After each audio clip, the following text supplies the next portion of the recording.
you awake? I thought I heard you get up. Yeah, I'm awake. Sorry, I just can't sleep. Are you thinking about him? Yeah, a bit. Usually get back to sleep, my love. I'm fine. No, it's okay. What else is on your mind? I don't know, it seems weird, but I had one of the most vivid dreams of my life. I saw a fox on a snowy mountain, just looking confused and worried. Those eyes, I can't get those eyes out of my head. She was running in the windy snow, looking for something. Do you think it has to do with you and what's been going on? I don't know. It was just a dream, Rachel. They're not meant to make sense. A lot's happened the past couple days, that's all. Well, if you're not going to sleep anyway, you should tell me. I want to hear. All right.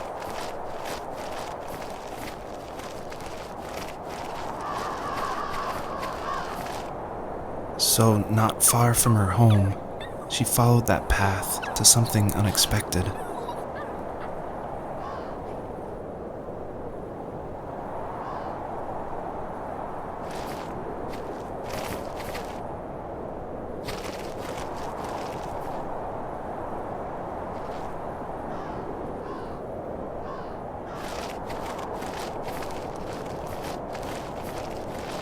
She couldn't stay, though. She had to find her other 2 children. So she took that path. She followed it towards something ancient. Something with answers.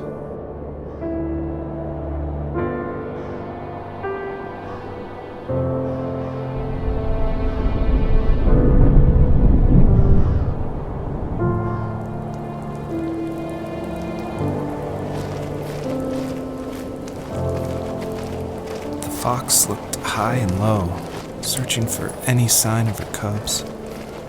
Points of light showed the way to this ancient tree. It was as if each one had a story to tell, all their own.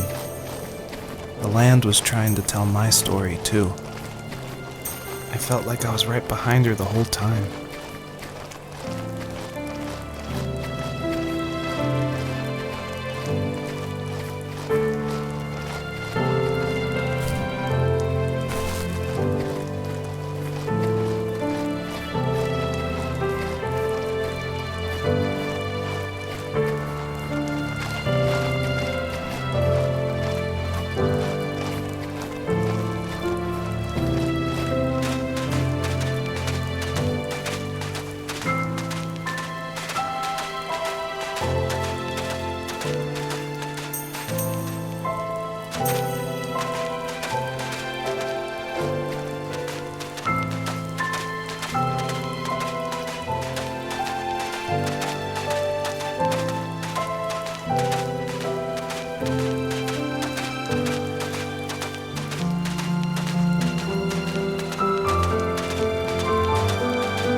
Do you remember what my dad did for a living? Wasn't he like a lumberjack? That's one way of putting it. If wood was a canvas, then a carving knife was his paintbrush. Even after working a 50-hour week, even after his hands were more splinters than skin, he would bring home the nicest piece of Alaskan weeping cedar and make me toys. That wooden train was the first toy I can remember, and I loved it. I just knew from a young age I was going to be a lumberjack, like my father.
My teenage years were full of sketching, angst, and trouble. I wasn't popular or unpopular. Maybe just forgettable.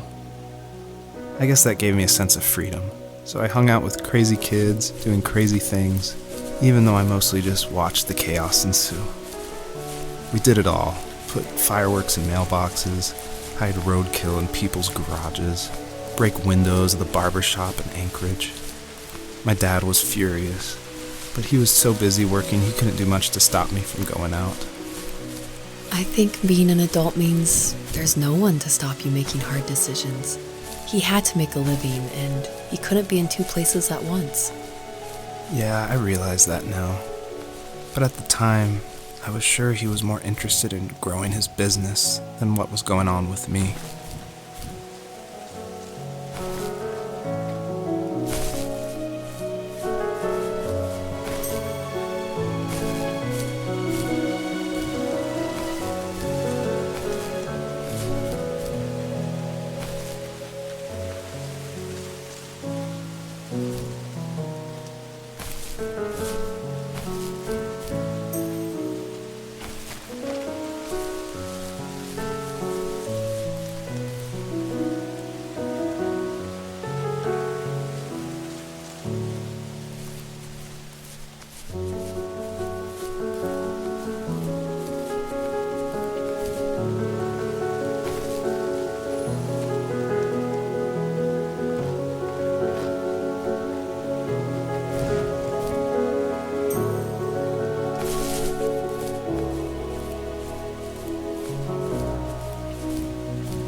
He was working another late night, and my friends were over, saying how bored they were and how they had come all the way out to my house for nothing.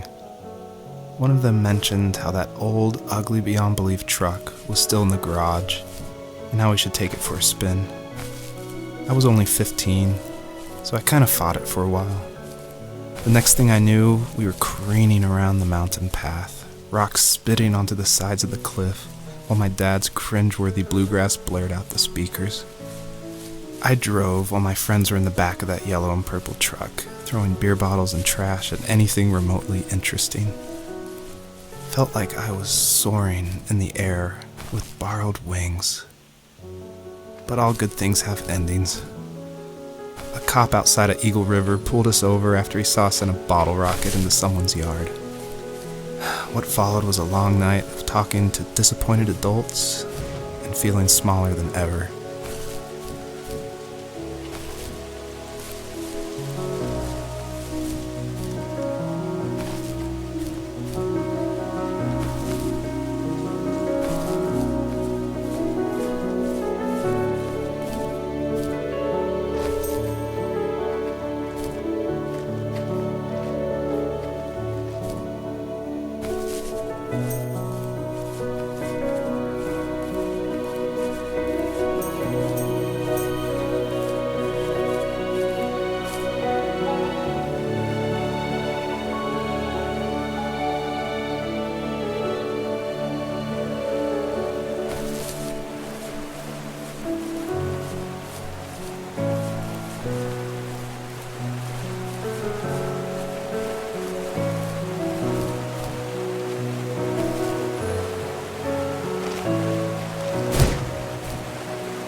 After he drove me home from the police station, I blew up at him, saying how I never wanted to be like him, how I was going to be someone and leave that hick icebox for good. He just looked forward at the road with tired eyes. I took out that bluegrass tape from the cassette deck and chucked it out the window. In my sage teenage wisdom, I thought I had proved the ultimate point, but my dad had a different idea. He slammed the brakes, slowly bowed his head while gripping the steering wheel, and finally looked at me. All he said, like it was a polite request, was, "Make this right." I sat there in silence, fuming, but I eventually got out and combed every square inch of the woods, muttering profanity after profanity. I found it 30 minutes later, near a small waterfall off the road.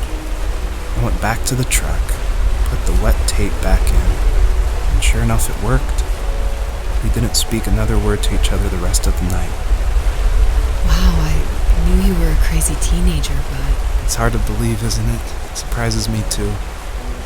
It's like I didn't really know who that kid was back then. I bet my dad thought the same thing over and over. It's almost like he was saying, "Make this right," to himself, more than to me.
My friends would laugh about that night and talk about how crazy it was, and I laughed along, pretending it didn't bother me.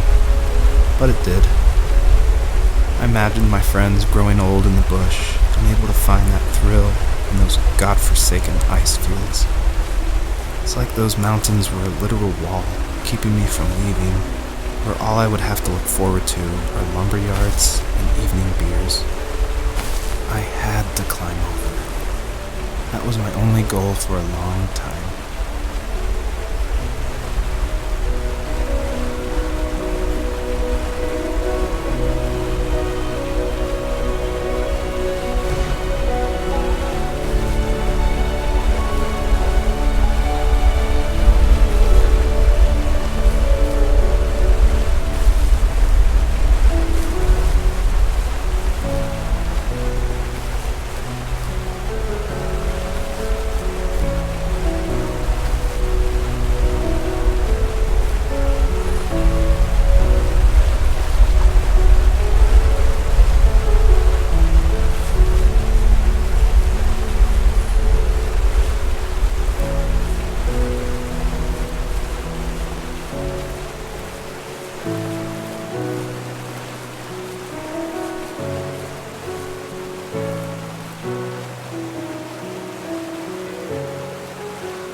If there was some way I could take my love of drawing and turn it into a way of escape, nothing would make me happier. I wanted to create instead of tearing trees down. I wanted to move to the lower 48, not because I hated it there in Alaska, but I hated the idea of it. It's like all of that spite inside me had created this monster which followed me around my whole teenage years. I put so much energy into doing what others didn't expect of me. Why did I do that? There's one fact you're forgetting, though. If you didn't have that fire in you, we probably would have never met. You're absolutely right. Maybe the destination is all that matters in the end. But then why am I awake? Why am I seeing this fox go on her journey? And why can't I stop thinking about my dad?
On our property, there were old abandoned pieces of a shed and car long left unused.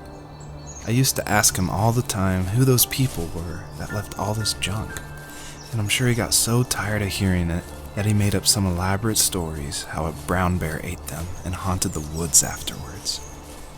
What's funny is I think it made those people seem more real, growing up thinking they were still hanging out like they couldn't say goodbye. I used to tell my friends how I could swear I saw spirits move near the water, and that always freaked them out. I guess it didn't bother me, because the way I saw it, they were normal people with old cars and sheds, just trying to figure out how to survive and be happy in the middle of nowhere. It was a cool thought that they didn't want to leave, but I was a weird kid. Well, you had good company since those ghosts like living in a place where they were brutally devoured.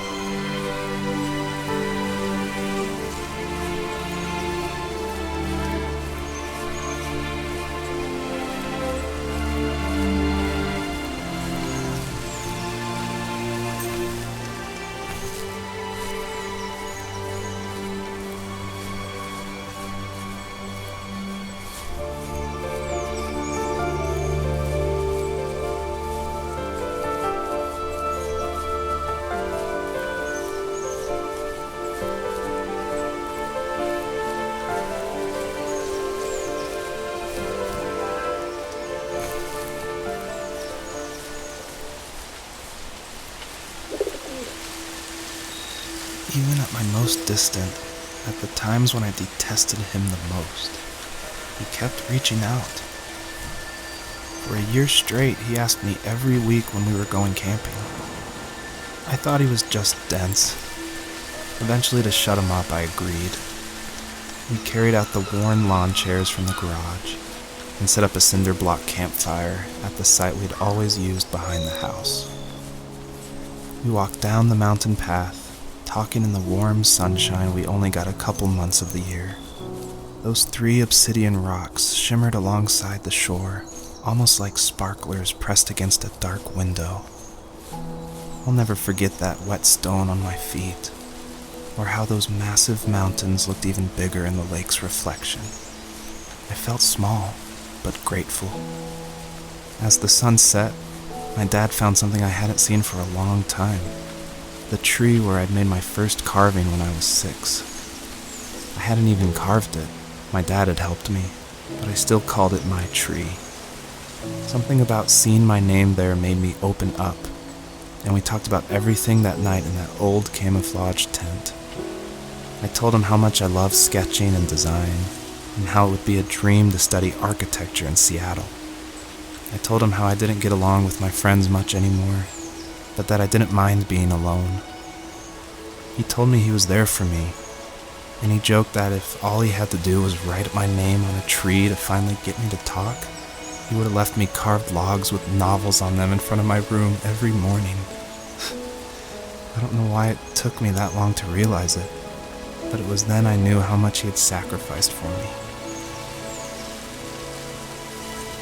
My dad built a lot of stuff in his free time. If he wasn't watching fly fishing or reading Tom Clancy novels, he was carving something. He made tons of birdhouses. Not that he was into bird watching, but I think he really missed working and adding on to the home. If he couldn't afford the time to build onto our own house, he would have to settle with watching birds move into their little homes.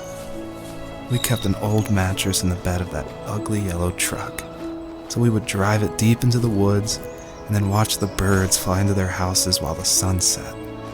Usually it was accompanied by venison jerky or cold Coke, but not a lot of talking, which is how we both liked it.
perpetrator stood nearby, unfazed, like nothing was wrong.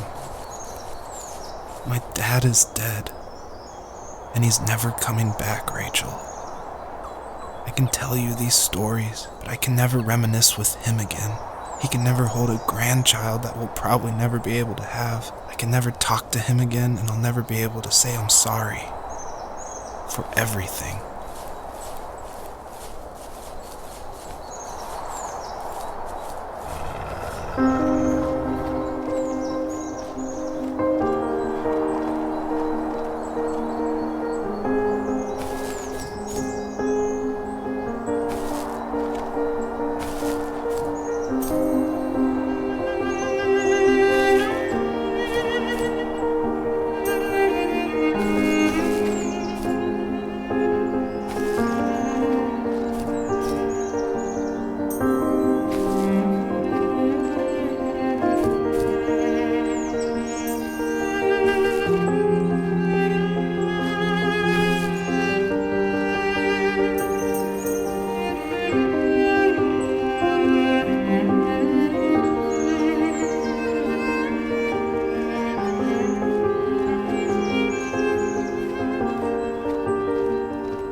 Good night.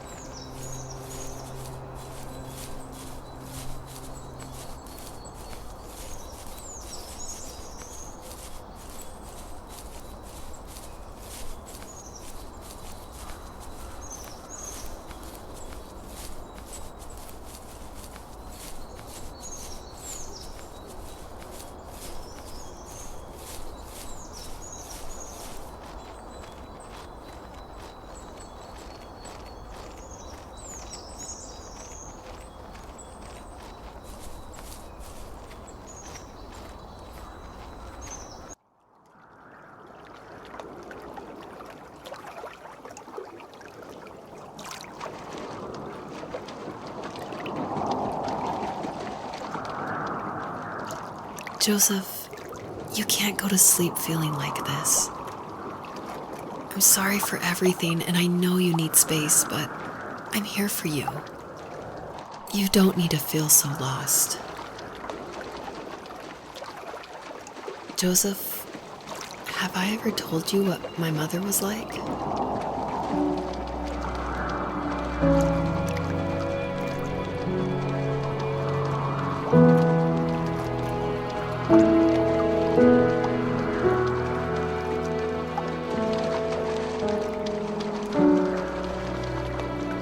know what it's like not to have a mom at home. And you know how hard that made my childhood. What helped me was watching the birds in the morning before the school bus came. I thought that my mother was one of those birds, and it made me want to be free like her. My mom taught me how to fold origami cranes while she was in the hospital. So I told myself I would fold one every day until I could fly myself. I think we both have always loved animals, and for me that love started with a dog. Sometimes this Rottweiler would come up to our property line and wait at the fence for me, but only once in a while. I was sure to check every day immediately after school, and it usually ended in disappointment. I would even steal money from my passed out dad just so I could buy these off-brand dog biscuits. Even when she did stop by, she never went beyond the fence. Why was she so scared? I think my dad was the opposite of your dad in almost every way, except he was in the military as well. He coped with alcohol of every kind. The trailer started falling apart, he got angry, and I withdrew. More and more I became the weird, quiet kid who made lots of origami birds and carried dog biscuits around. I think we were pretty similar when it came to being the weird kids.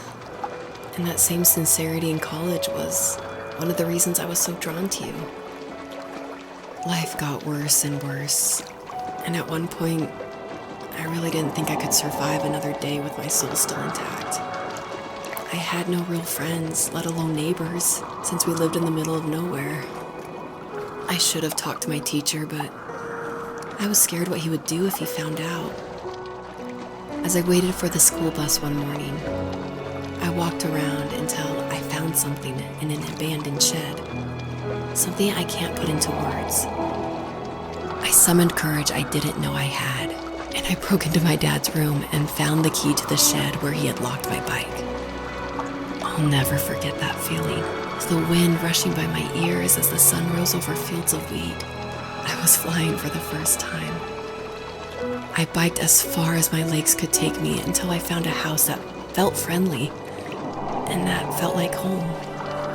Those strangers helped me in so many ways. And if it wasn't for them, I wouldn't have found my foster family. And if it wasn't for my parents, I wouldn't have met you. You have strength, Joseph, and you're not as alone as you think. It's all just so pointless. Just waiting for life to happen. It's like having the home I always wanted is cursed out of my reach. The thought of being a parent myself. How could I do that when I couldn't even be a good son? I'm sorry. I know what you're saying. I just don't know how things will work out. These quiet hours will turn into years. We'll wonder which roads passed us by. Then we'll forge a new road together. Besides, I discovered for myself that one fateful morning where any hopeful road leads to. There may be thorns and mist, but it always leads to the same thing. And what's that? Family. I'm so glad that you're part of my family, Rachel. And I'm glad you're part of mine.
fox knew her last cub would be waiting for her at the first tree. She was almost there. The rain cascaded onto the jade valley where the entrance to the tree was. Life was protected there, because that's where life began. It was now only a mother and a daughter left. Items from my life still dotted the ground as she moved closer to her destination and destiny.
At the end of high school, I felt something I hadn't felt in a long time.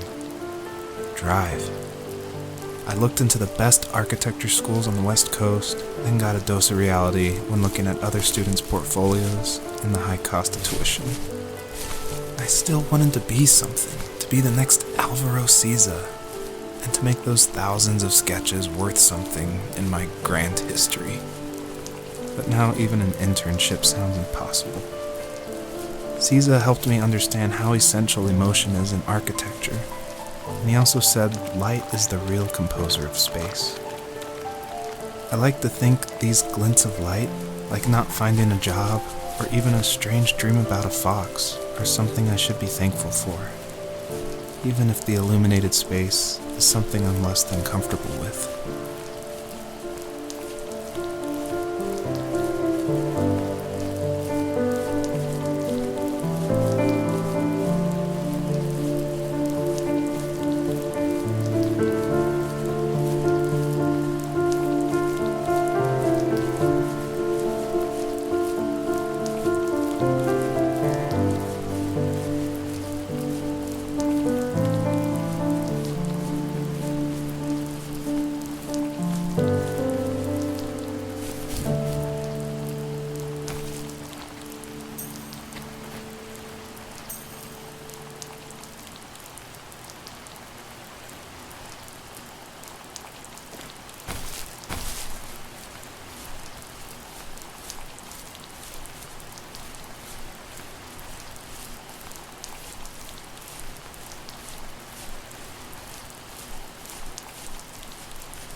Was that the last time you talked to him?